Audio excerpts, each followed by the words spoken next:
변호사님, 제가 직장 동료와 말다툼을 하다가 제가 화가 나서 마시고 있던 아이스커피 3분의 1 정도 남은 아이스커피를 피해자의 가슴 부위에 뿌려버렸습니다.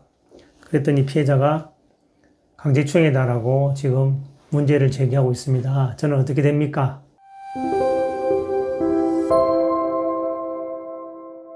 안녕하십니까? 알아두면 덕보는 쉬운 법률 이야기 짱변 장성규입니다. 제가 영상 서두에 어떤 남자분의 사연을 잠깐 소개시켜 드렸는데, 그런데 이제 피해자는 최근에 날씨가 좀 추워졌죠. 그러니까 이제 상의에는 그 니트를 입고 있었는데, 니트 위에 가슴 쪽을 향해서 아이스커피를 뿌려버렸던 거죠. 자, 그래서 이분이 이제 피해자 측에서 이게 강제추행이다라고 문제를 삼으니까 자신이 어떻게 해야 되는지 궁금해서 찾아온 사연이 있었습니다. 말다툼 중에 화가 나서 아이스커피를 가슴 쪽으로 뿌렸는데 그게 강제추행이 된다. 듣기에 따라서는 조금 의아할 수도 있습니다만, 현재 최근의 추세에는 그런 행위도 강제추행이 될 수는 있습니다. 아마 여러분들 최근에 판례 중에 하나를 소개하면서 이 사건과 연관 좀 시켜보려고 하는데요. 2달 전이죠. 2021년 10월 말경에 대법원 판례가 하나 났습니다. 거기에서 강제추행이 성립되는지 여부에 관련한 판결이 하나 나왔는데, 그걸 잠깐 소개하려 합니다. 사안은 이렇습니다.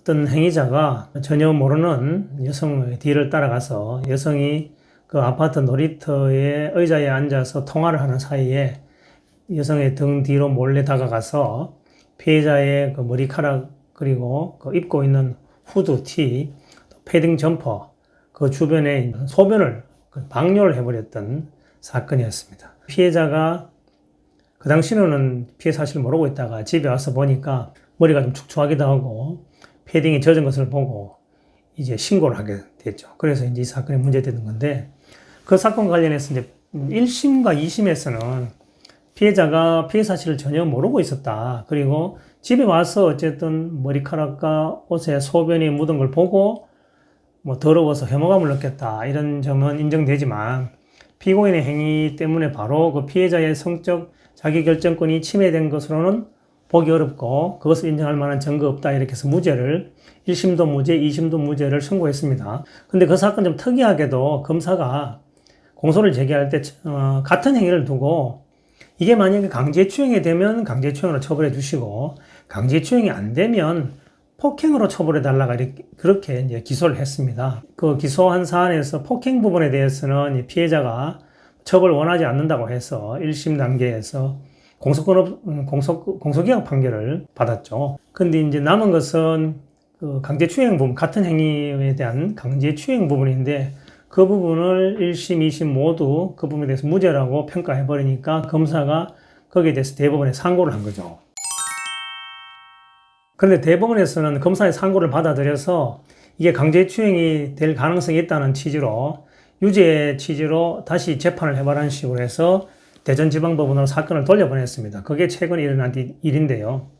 대법원에서는 그 추행이라고 하는 것은 객관적으로 일반인에게 성적 수치심이나 혐오감을 일으키게 하는, 또 도덕관념에 반하는 행위다, 이렇게 이야기하면서 그게 과연 그 당시의 행위로 말미암아 그 대상자가 성적 수치심이나 혐오감을 반드시 실제로 느껴야 되는 것은 아니다라고 판단했습니다. 그러면서 대법원이 유사 판례로 들은 것이 공중 밀집 장소에서의 추행, 보통 저희들 버스 안이나 지하철 안에서 또 추행 행위들이 많이 일어나죠. 그런 사안에 있어서 피해자가 피해를 입는 당시에 피해 사실을 전혀 느끼지 못했다고 하더라도 가해자의 행위가 성적 수치심을 또는 혐오감을 일으킬 수 있는 행위면 그거는 추행이 된다라는 판례가 있었거든요. 그 판례도 인용하면서 이 사건 전혀 피해자가 등 뒤에서 무슨 일이 일어난지도 모르는 상황에서 나중에 집에 가봐서 알고 짜증나고 더럽고 혐오스럽더라는 그런 부분이 성적 수치심을 일으키게 하는 행위로 볼 수 있다라고 해서 이제 다시 재판해봐라, 이런 취지로 돌려보냈던 거죠. 이 사건을 접하는 일반 국민들은 조금 의아할 수 있을 겁니다. 피해자가 피해를 입은 신체 부위가 패딩, 그 다음에 점퍼, 그 다음에 머리카락, 이런 부분인데, 이 부분이 과연 성적 수치심과 관련되는 특정 신체 부위에 해당하는지, 이런 부분도 의문점을 제기할 수 있겠죠. 간혹 가다가도 현재 그 하급심들에서도 피해자의 신체 부위가 성적 수치심을 유발할 수 있는 특정 신체 부위는 아니다라고 하는 판단을 하면서 수행이 아니라는 판례들을 계속적으로 내고 있거든요. 근데 최근에 대법원 판례는 신체 부위, 피해를 입은 신체 부위가 성적 수치심을 일으킬 수 있는 특정 신체 부위인가, 그것에 주목하는 것이 아니라 행위자의 행위가 일반인으로 봤을 때 수치심이나 혐오감을 줄 수 있는 행위냐를 주로 주목하고 있는 것 같아요. 이 사건에서도 피해자의 등 뒤에서 소변을 본 행위, 일반인이 생각하면 혐오감을 들 수 있는 행위라고 보일 여지가 있거든요. 아마 그런 점을 주목했고, 그렇다면 이게 피해자가 그 당시에 피해 사실을 몰랐다 하더라도 강제추행 행위가 인정되는 것이 아니냐라고 판단한 것 같습니다. 아마 그 사건의 행위자는 아마 1심도 무죄, 2심도 무죄가 났다가 대법원에 가서 유죄 취지에 파기환송이 나서 아마 지금은 좀 당황스러울 것으로 예상됩니다만, 하급심에서는 아마 대법원의 취지에 따라서 유죄 판단을 해야 되지 않을까 이렇게 보입니다. 다만 그것이 다시 평가해서 객관적으로 성적 수치심을 일으키는 행위인지 여부는 판단해 봐야 되겠지만, 소변을 본 행위, 사람의 등 뒤에서 그 부분은 혐오감을 주는 행위라고 볼 여지가 많다, 이렇게 저도 개인적으로 보입니다. 제가 이제 형사 관련 사건들을 많이 취급하는 중에, 그 중에도 이제 성 관련 이야기를 주로 알아두면 더 볼 것 같아서 좀 주변에 일반 사람들이 알아야 되지 않느냐 해서 이제 영상으로 많이 올리고 있는데요. 그런 영상을 올릴 때마다 이 마지막에 영상을 편집을 도와주는 분이 한 분 계세요. 그분은 이제 가끔 묻습니다. 자기가 영상을 마지막 편집하려고 하면 처음부터 끝까지를 디테일하게 봐야 되지 않습니까? 보다 보면 웬만하면 강제추행인 거죠. 그분이 저한테 그렇게 물어요. 아니, 변호사님, 웬만하면 다 강제추행인데, 그러면 강제추행 아닌 게 뭡니까? 강제추행 안 되는 게 뭐가 있을까요? 이렇게 이제 반문하기도 해서 참 저도 답변하기가 애매했는데, 사례들을 몇 가지 더 들어드리면 좀 이해가 편할 것 같아요.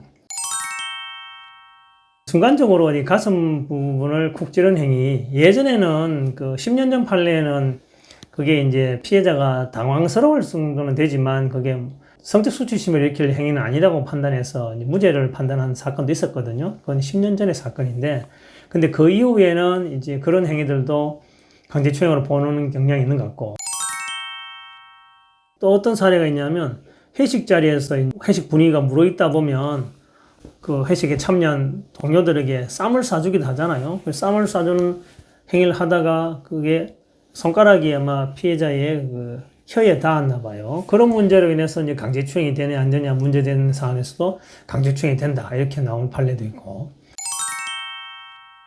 2년 전인가요? 헤드록 사건이라고, 그것도 마찬가지죠. 회식 중에 그 피해자의 머리를 감싼 행위, 그것도 강제추행이다. 또 이런 경우도 있었습니다. 어떤 행위자가 이제 어떤 여성과 서로 호감이 생겨서 썸 타는 사이를 하나요?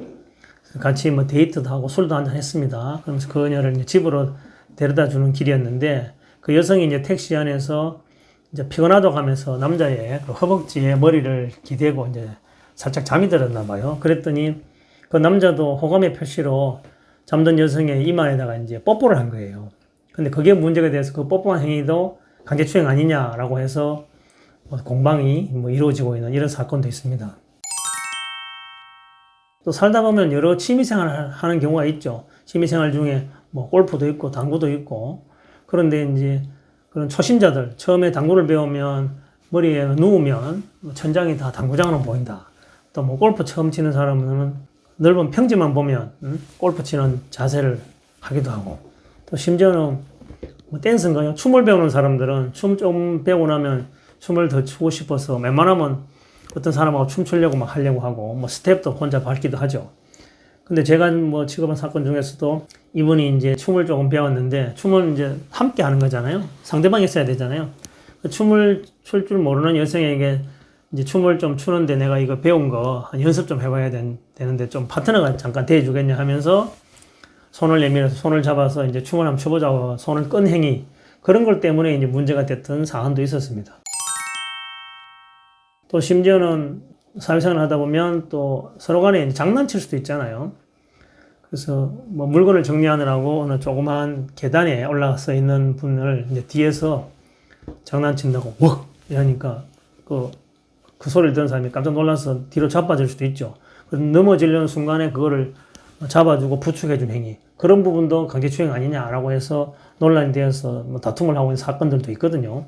그런 행위들을 보면 이제 사회생활에서 접촉할 수 있는 모든 웬만한 남성과 여성 간에 일어날 수 있는 접촉 행위가 강제추행이 되느냐 안 되느냐 논란이 쌓이고 있다는 게 참 저로서도 조금 좀 슬픈 현실이다 이렇게 보거든요.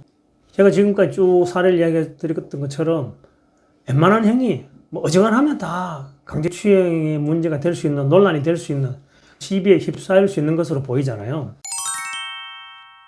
사례 중에 잠깐 이야기 드렸던 그 사례를 잠깐 돌이켜보면 택시 안에서 여성이 남성의 허벅지에 머리를 베개 삼아 기대었다는 그 부분.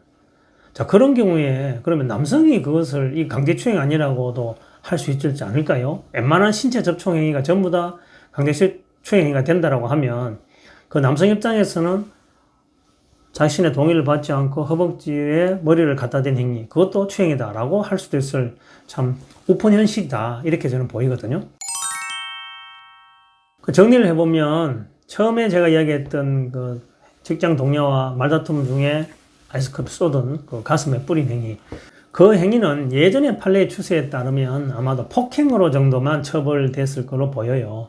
그러나 현재 기준에서의 판례에 비추어 보면 여성이 그와 관련해서 자기가 성적 수치심을 느꼈다 아니면 혐오감을 느꼈다 이렇게 피해를 진술하는 경우에는 그것도 강제추행으로 볼 여지가 있다는 거죠. 그렇게 보는 경우에 과연 사회생활에서 남녀가 대등한 관계로 어떤 일을 할 수 있을지 여부도 조금 의문스럽긴 합니다. 그렇다면 거기에서 우리도 방어 논리는 있어야 되겠죠. 그래서 그 행위 자체가 그러면 객관적으로 그 일반인에게 성적 수치심이나 해모감을 느낄 수 있는 수준의 행위가 아니다. 그리고 피해자도 성적 수치심이나 해모감이 아니라 순간 당황했을 것이다. 당황했는 부분을 가지고 성적 수치심이 있다고 추행으로 처벌하는 것은 부당하지 않느냐. 그런 방어 논리는 가능할 것으로 보입니다. 오늘도 마무리 멘트를 하고 마치겠습니다. 웬만하면 강제추행이 될 수 있습니다. 그럼 우리는 어떻게 해야 됩니까? 웬만하면 접촉하지 않는 것이 좋습니다. 알아두면 덕분은 쉬운 법률 이야기 짱변 장성규였습니다.